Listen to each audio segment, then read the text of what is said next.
नमस्कार, भारत में आपका स्वागत है। आइए जानते हैं देश की 10 बड़ी खबरें। दिल्ली से गोवा जा रही राजधानी एक्सप्रेस पटरी से उतरी। दिल्ली के हजरत निजामुद्दीन से गोवा के मडगांव जा रही राजधानी एक्सप्रेस महाराष्ट्र के रत्नागिरी के पास एक सुरंग में सुबह पटरी से उतर गई। एक अधिकारी ने इसकी जानकारी दी। इस मार्ग पर ट्रेनों का संचालन करने वाले कोंकण रेलवे के एक प्रवक्ता ने बताया कि इस दौरान कोई हताहत नहीं हुआ। उन्होंने बताया कि एक बड़ा पत्थर पटरियों पर गिर गया था, जिस वजह से ट्रेन पटरी से उतर गई। FATF के ग्रे लिस्ट में बना रहेगा पाकिस्तान। मनी लॉन्ड्रिंग और आतंकियों की फंडिंग पर नजर रखने वाले फाइनेंशियल एक्शन टास्क फोर्स ने पाकिस्तान को कोई राहत नहीं मिली है। FATF की ग्रे लिस्ट में पाकिस्तान अभी बना रहेगा। FATF के प्रेसिडेंट मार्कस प्लेयर ने कहा कि पाकिस्तान लगातार निगरानी में बना रहेगा। इसने 27 में से 26 शर्तों को पूरा किया है। FATF ने कहा कि मुख्य मुद्दा जिस पर पाकिस्तान को अभी ध्यान देना है वह हाफिज सईद, मसूद अजहर जैसे संयुक्त राष्ट्र में सूचीबद्ध आतंकियों के खिलाफ कार्रवाई करने में नाकामी है। बेंगलुरु में बीजेपी नेता रेखा कदिरेश की बेरहमी से की गई हत्या। बेंगलुरु महानगर पालिका की पूर्व पार्षद और भाजपा नेता की सरेआम चाकू मारकर हत्या कर दी गई है। कार्यकाल के बाहर गरीबों के लिए मुफ्त नाश्ता वितरित करने के कुछ ही मिनटों बाद 2 बार की पूर्व पार्षद रेखा कदिरेश को 2 लोगों ने कम से कम 17 बार चाकू मारा। चलवाड़ीपल्लिया की रहने वाली रेखा कदिरेश के अस्पताल ले जाते समय रास्ते में मौत हो गई। पुलिस ने मौके पर मौजूद लोगों और CCTV फुटेज सहित डिजिटल सबूतों के आधार पर हमलावरों की पहचान पीटर और सूर्या के रूप में की है। PDP नेता महबूबा मुफ्ती ने किया बड़ा ऐलान। PDP अध्यक्ष महबूबा मुफ्ती ने कहा कि वह खुद तब तक कोई चुनाव नहीं लड़ेगी जब तक कि जम्मू कश्मीर का विशेष दर्जा बहाल नहीं हो जाता।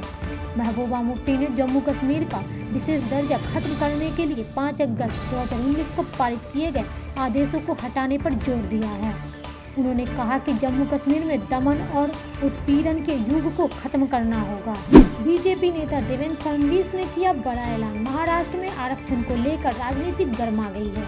इसी बीच बीजेपी के वरिष्ठ नेता देवेंद्र फडणवीस ने ऐलान किया कि उनकी पार्टी सत्ता में आई तो निकाय चुनाव में OBC वर्ग के लिए आरक्षण को बहाल करेगी। अगर वो ऐसा नहीं कर पाए तो वे सियासत छोड़ देंगे। उन्होंने मुंबई में VIT स्क्वायर चौक पर विरोधी प्रदर्शन के दौरान बीजेपी कार्यकर्ताओं के बीच यह बात कही है।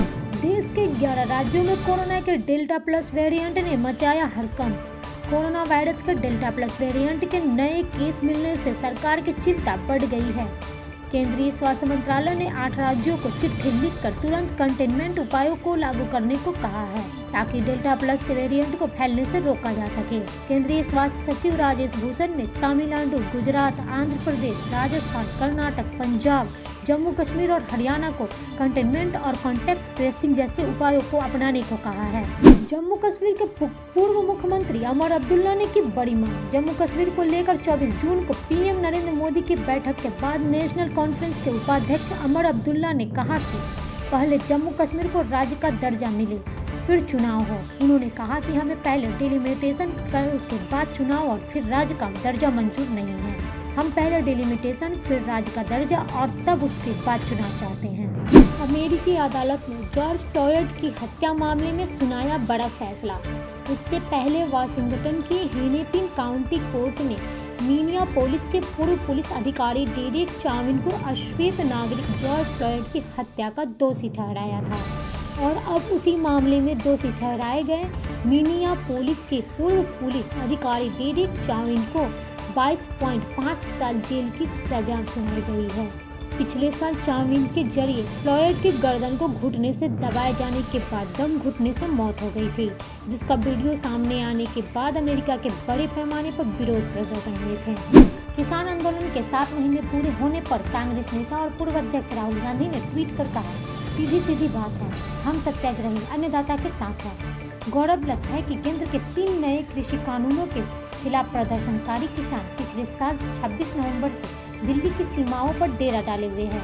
वे इन तीनों कानूनों को रद्द करने और फसल पर MSP की गारंटी देने के लिए एक नया कानून लाने की मांग कर रहे हैं। किसान नेता शिव कुमार ने दिया बड़ा बयान। शिव कुमार ने कहा कि किसान आंदोलन को 7 महीने पूरे हो गए हैं। अगर सरकार सोच रही है कि हम थक गए हैं और निराश और हताश हो गए हैं तो वो गलतफहमी में है। हम ना थके हैं और ना ही हमारा जोश कम हुआ है। हमारी 2024 तक की तैयारी है। अगले लोकसभा चुनाव के पहले तक हमारा धरना और आंदोलन जारी रहेगा। खबरों को जानने के लिए हमारा चैनल नमस्कार भारत सब्सक्राइब करें। अगर आपको हमारा प्रयास अच्छा लग रहा है तो वीडियो को लाइक और शेयर करने के साथ अपने सुझाव कमेंट बॉक्स में जरूर दें।